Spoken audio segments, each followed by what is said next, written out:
여러분은 지금 어느 집에서 살고 계신가요? 사람은 각자에게 맞는 곳에서 살아야 하는데요. 하지만 사람은 젊었을 때부터 살던 집에서 쭉 사는 게 편하다 느낍니다. 하지만 이왕이면 노후의 삶에 도움이 되는 곳이면 좋겠죠. 오늘은 노후에 살면 좋은 집을 알려드리겠습니다. 통계적으로도 80%에 가까운 인원이 옛날부터 살던 집에서 살고 있다 밝혔는데요. 간혹 나이가 들어 자연이 그리워지게 되면 전원 생활을 꿈꾸기도 합니다. 나이 들어 내가 살게 되는 곳은 은퇴 후 삶의 중요한 부분을 차지합니다. 전원 생활을 바라는 분들은 조용하고 한적한 삶을 바라실 겁니다. 그러나 나이가 들게 되면 내가 싫어도 아프게 되고 병원에 갈 일이 점점 잦아지게 되죠. 이런 생각을 하다 보면 전원 생활보다는 병원도 많고 마트나 각종 문화시설이 잘 되어 있는 도시에서 쭉 사는 것이 더 낫다고 느껴집니다. 그렇다면 여러분은 은퇴 후 어디에서 살고 싶으신가요? 사람은 나이가 들면 모험심이 사라지고 안정을 추구하게 됩니다. 또한 사는 곳이 바뀌게 되면 적응하기 힘들다는 이유로 이사를 주저하게 되기도 합니다. 그래서 오늘 이 영상을 준비했습니다. 노후를 앞두고 새로운 집을 선택할 때 알아야 할 6가지를 말씀드리겠습니다. 첫 번째, 10평 이하 좁은 집은 피해라. 은퇴 후 자녀들은 모두 출가하고 부부끼리 살거나 혼자 사는 분들이 많을 겁니다. 이때 나는 넓은 집이 필요 없으니 좁은 집으로 가야겠다 결심하는 분들이 상당히 많은 것으로 알고 있는데요. 이와 관련해서 정부에서 지원하는 임대주택들도 10평 전후로 공급되는 경우가 많습니다. 물론 요즘 미니멀 라이프라 해서 많은 짐을 두지 않고 효율적인 공간에서 사는 것이 유행인 것은 맞기도 합니다. 하지만 나이가 들고 주거용으로 살기엔 적합하지 않다는 의견도 많은데요. 짐을 모두 정리하고 살아간다 해도 안정감을 느끼며 살아가기엔 협소하게 느껴질 수 있습니다. 또한 자녀들이 놀러 오거나 손자들과 함께 오게 될 경우 좁은 집이라면 방문할 엄두조차 나지 않습니다. 자녀와 손자들이 내 집에 오는 것을 반기지 않는 분들은 없으시겠죠. 그래서 최소한 20평대의 집이 적당하다고 볼 수 있습니다. 또한 집 근처에 은행, 의료, 쇼핑 등 기본적으로 꼭 필요한 매장들이 존재하는 위치에서 선택하는 것이 좋습니다. 두 번째는 노인복지관 근처로 선택하는 것입니다. 나이가 들어도 복지관 근처에는 얼씬도 하기 싫은 분들도 많으실 텐데요. 지금 여러분 주변에 친구도 많고 만날 사람들이 있어서 그렇게 생각하실지 모르겠습니다. 그러나 나이가 들면 들수록 우리가 사는 곳에서 배움의 기쁨이나 즐거움을 찾기 힘든 것이 사실이죠. 그러다 보니 나이가 들면 복지관에서 가장 많은 시간을 보내게 됩니다. 선입견을 내려놓으시고 복지관에 대해 알아본다면 정말 좋은 점들이 많은데요. 교육도 시켜주고 돌봄도 있고요. 요즘에 어떤 지역에는 노인 유치원 차량도 다니더라고요. 또한 먹는 것까지 해결이 되는데요. 영양사들이 노력해서 만든 영양가 좋은 식단을 챙겨 먹을 수도 있습니다. 또한 고령화 사회가 계속되는 현상으로 국가 차원에서도 계속해서 지원과 관리가 이어지기 때문에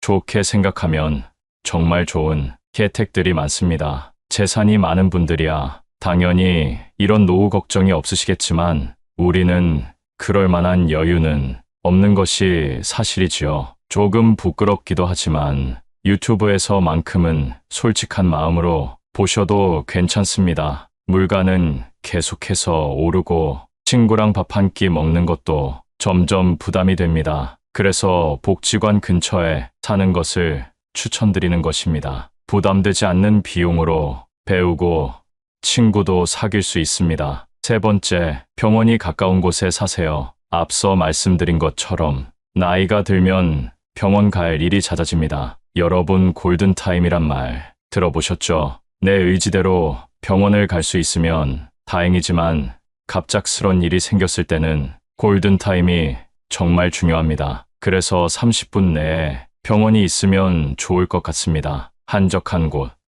조용한 곳이 노후에 살기 좋은 것은 맞지만 의료 접근성을 생각해야만 하는 나이이기 때문입니다. 아무리 건강 관리를 잘했어도 병원에는 가야 합니다. 자주 가고 덜 가고의 차이일 뿐, 나이가 들면 누구나 병원 갈 일이 많아집니다. 그래서 병원에 가까운 곳에 사는 것을 추천드려봤습니다. 네 번째는 자녀와 같이 살지 말고 차라리 근처에 사는 것입니다. 어쩔 수 없이 같이 살아야 하는 경우를 제외하고는 따로 사는 것을 추천드리는데요. 예를 들어서 사별을 경험한다면 몇십 년간 편안했던 집이 공허하고 쓸쓸하게 느껴지기도 합니다. 또한 집이 너무 크면 관리에도 어려움을 겪습니다. 그래서 좁은 데로 이사를 가거나 자녀와 함께 살곤 하는데요. 머리가 크고 성인이 되면 아무리 가족이라도 안 맞는 일들이 있기 마련입니다. 또한 서로 말 못할 고통을 느껴 이럴 거면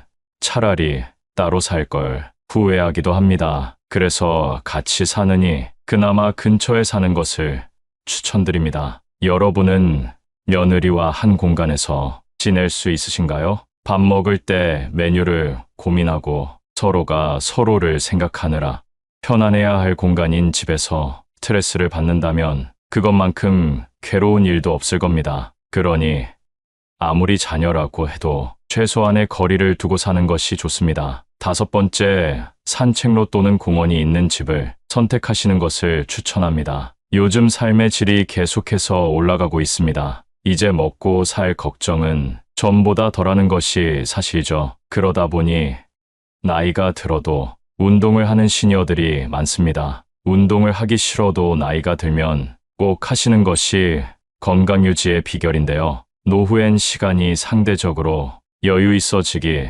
때문에 집에만 있는 것보다 야외 활동은 꼭 하시는 것이 좋습니다. 집 주변에 산책만 하더라도 우울증 예방이나 심혈관 건강에도 매우 좋습니다. 아무래도 집에서 가까우면 한 번이라도 더 걷게 되고 나가게 되고 습관화하기 좋기 때문에 더더욱 좋습니다. 여섯 번째는 노후에 살 집은 따로 있다. 우리가 집을 소유하게 되면 재산세, 관리비 등 유지보수에 들어가는 비용이 상당히 많이 생깁니다. 젊어서부터 살아온 집이라면 배관이 노후되어 누수가 있는 등 문제가 생기기 마련입니다. 또한 언젠가는 요양원에 가기 위해 내 집을 팔아야 할 때가 올 수도 있습니다. 그래서 내 집 시세가 얼만지 항상 예민하게 알고 계시는 것이 좋습니다. 요양원이 아니더라도 갑작스레 병원 신세라도 지게 되면 그에 필요한 돈이 있어야 합니다. 젊어서부터 노후 준비를 잘해둬서